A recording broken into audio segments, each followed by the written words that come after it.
This is Made for More Living with Johnny Jennings, powered by eXp Realty. Online at madeformoreliving.com. So the year was 2010, and I was living in a trailer, not like a mobile home, but a legit pull-behind trailer in a trailer park in Bakersfield. So your wife left you, your dog died, your trucks broke down, you're unemployed. You got one of them is that right. Stretching it too far? No, you got one of them right. My truck did break down. So I'm a super broke college kid, and I'm living in a trailer park just south of Bakersfield off Taft Highway. Loved it. Southland RV. Loved living there. But did you own the trailer or were you renting? My dad owned it. Well, there you go. See, so you were a property owner. No. I was paying the space rent, and my dad was letting me use the trailer. Oh, okay. And so, did it have AC? Oh, it did. Okay, well, see, there you go. It's not as bad. But I was too broke to run the AC. Really? I would go to sleep with a wet towel on me. Oh my god. Yeah. Jeez. Yeah, wet towel and a fan. Wow. Boy, okay. you can almost hear the banjo music from Deliverance. Was it? What did you say? What did you say, Larry? Was it redneck? Redneck, white trash, blue collar. There you go. That's how I was raised. But anyways, it was so bad that my truck broke down, and I had to take a bus to get to school. And I was also working at the school. I was working at the bookstore, and so I would have. But in order to make classes and make work everything like on time, I'd have to take the first bus, which was about 5:25 in the morning, and it would take me almost 2 hours to get from the trailer park to college one way. And so then I would take one of the last buses out to make it back home in time. So I take the last bus like 7:30, 7:45 to make it back home by 9:30. Wow. And while I was saving up money to fix my broken down truck. But once the truck was fixed, man, it felt like I was flying private. Like it took me 17 minutes to get to school. It was incredible. What would you do on the bus for all of those hours? I would try to get work done, but I didn't have a smartphone. This was like pre-smartphones. Sure. Or no, smartphones were around, but I was too poor to have a smartphone. But I would just sit there. I would just sit. Yeah. Thinking about your plans. Thinking about plans. Thinking about how one day I would be a real estate agent. We all got to start somewhere. Yeah. You know, and you find that the most successful people in our country, from centuries to decades to years past, always had some type of a rough start. But it made them who they are. Yep. You know, they didn't have everything handed to them. They had to earn it. They had to prove themselves. They had to hustle and work hard and learn from errors and mistakes, and that's why they are successful. They're not successful because it was handed to them. And that's why I think it's a badge of honor to have a background like that, because it shows that you went through stuff that's tough and you did hard things. I did hard things, that's for sure. But one of my friends calls it walking with a limp. Like he won't trust somebody unless they are walking with a limp. That's smart. Meaning they've been bankrupt, they've gone through something. But that's made them a little bit tougher, because if it's always been easy for you, well, that's not how life works. We started the show off with talking about how that's not how life works. Yep. And so if you're not walking with a limp, then maybe just keep your radar up just in case. Well, but the problem is we have an entire generation that has, for lack of a better term, never been punched in the mouth. It's true. I had 3 boys graduate high school that couldn't balance a checkbook. They couldn't, they didn't teach. What's a checkbook? Right. Well, but can't balance a check register. We as a society are dependent now on whatever that app or that email or that phone tells us. Yeah. And that's concerning to me. It is to me too. My dad used to tell me when I was a kid that we come from dirt floor poor. Yeah. Half-breed Okie sharecroppers and Appalachian coal miners. Yeah. And he was a tough old bird. Yeah. He was 47 when I was born. I don't think I was planned. And it just he was a hard old dude to work for.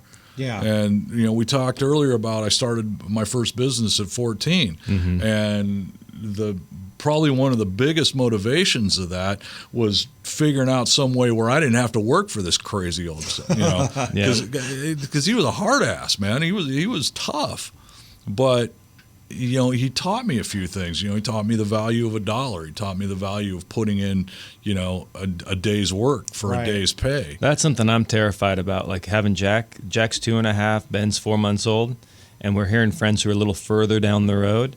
where their kids will just hop on DoorDash and just order a bunch of Yeah. food because they don't understand. Like, I remember coming down the stairs the other night, and Valerie was talking to Jack, and he's like, well, can we buy this? And she's like, yeah, that costs this amount of dollars. She's like, what are dollars? It's money. And he's like, what's money do? Right. And the idea, I mean, he's 2.5, so I'm going to cut him some slack at this point. Sure. But if your kid's 16, 18, still living at home, and they don't have the concept of money, that's something that terrifies me. I don't want my kid to get to that point. Right. Well, at least you're aware of it. A lot of parents are ignorant, oblivious of it, don't care. They feel like they have to make up for their rough childhood by giving their kid everything, not wanting their kid to go through any trial or to be without because, they went through that. So I want to make sure my kid, and it's a huge mistake. We see it so much. Kids are spoiled. Kids aren't even have any desire to even get their driver's license. Yeah, that's so anymore. weird to me. It's like, I'll just take Uber. It's like,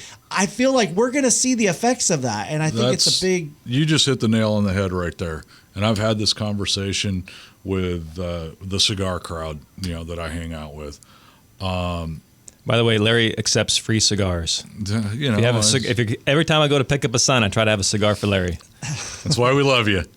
A kind of a motto in this country has been, we want better for our children than we had.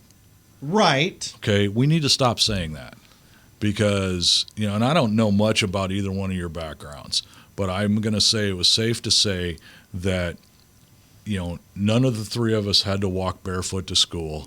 None of us, we always had a roof over our head Enough as food. a kid. Yeah. Now it may not have been the best roof in the best neighborhood all the time, but we had a roof over our head. None of us had to crawl in a dumpster behind a grocery store or a 7-Eleven to find something to eat.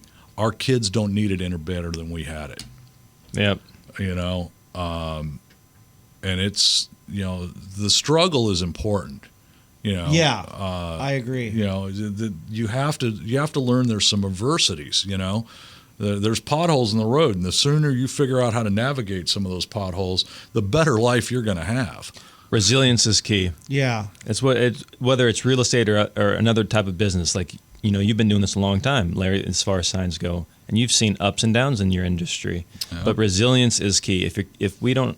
That's the differentiator I see between like myself and our team and other people out there who are falling off. That's so true because during COVID, you had a lot of business that closed their doors permanently. But I knew a lot of business owners, not a lot, but a number of them who got creative, decided to try different strategies, expanded what their business did, and now they're more successful than they even were before COVID. Yep. It's because they took the opportunity when everyone else was taking the struggle and just falling down and not getting back up. They decided, this is going to be an opportunity. I'm going to be able to have an advantage, a leverage. So I'm actually going to take this opportunity to make my company or my business, my service, my product even better. And now they're more successful than they even were before COVID. And look at the motivation for why they did that. I have people ask me all the time, what made you decide to open a business at the worst latter economy. The latter part of 2008, the worst economy that you'd seen in your lifetime? Because nobody's first choice is to move their family to 4 refrigerator boxes under an overpass. Maybe your fourth choice, but it ain't your first one. The place I work for closed down, and with no notice. So we are 2 weeks away from 2009. Where am I going to go get a job? With the salary that I was making, I had a company truck, I had a company gas card, I had a company expense account. That just wasn't going to happen. Yeah. I got a house payment, I got, wife and 3 kids to feed. We got to figure something out right now. And figuring that out was the 2 other employees who were left at that company came with me when I started Paradise Signs. And I would go out in the morning, and here's the difference between then and now.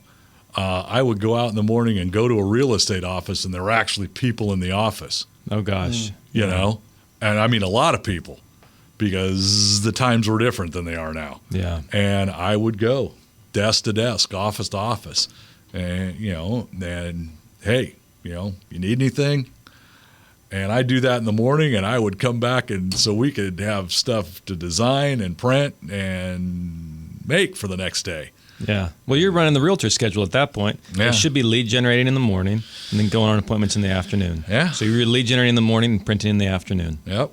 And that's what got us through it. Yeah. And that's honestly what's going to get agents through this phase. If you are not actively lead generating daily, if you are not calling Larry regularly to get signs made, then you're not going to last in this business. And so if you'd like to learn more about how we help agents lead generate, how we do it for them, how we get them open houses, we provide our agents with open house signs, and we pay for them and buy them from Larry directly. If you'd like to learn more about that, just text us. Just text agent to 530-GET-MORE or give us a call at 530-GET-MORE, and we'd be happy to help you. Larry, any last words that you'd like to add? These are your last words. So make them Epitaph, good. yeah. We're not saying permanently, but just for today. This is what you're going to carve on my headstone when you carry me out of here. This is what he wanted. Yeah. Life sucks. Wow. Just find something you like to do and do it well. It's easier to get up and go to work in the morning if you like what you're doing. So just whatever that happens to be, just find it and do it. And who you're doing it with. Yeah. Like one of the reasons why we keep coming back to you is you do a great job, fast turnaround, but I like working with you. I like giving you a call and seeing the email. What's your email? Here is your sign at live.com. Here's your sign at live.com. I think that's hilarious. And so anyways, Larry Marlatte, thank you so much for being on the show, and we'll see you next time. Thank you. So, Matt, I was talking to my older brother who lives a couple states away, and he has his house on the market. It's been on the market for a couple weeks already. They've done some open houses, but they haven't got any offers yet. And in the back of my mind, I was like, if only you lived closer and you could use Johnny Jennings and the Tom Daves team, you would already have your house sold. That's right. There's a reason why Johnny Jennings and the Tom Daves team with Made for More Realty are #1 in Roseville for the past 3 years. They sell homes 27% faster than everyone else, and on average for a 3% higher purchase price. They have more 5-star Google reviews than everyone else. Find out about their Fix It Before You List It program, where they will help you get those much needed repairs done, even if you don't have the time or the money, so you can get your home on the market and sold fast. Expect more, get more with Johnny Jennings and the Tom Daves team with Made for More Realty, brokered by EXP. Just Google Made for More Realty today and get more for your home. License number 581837.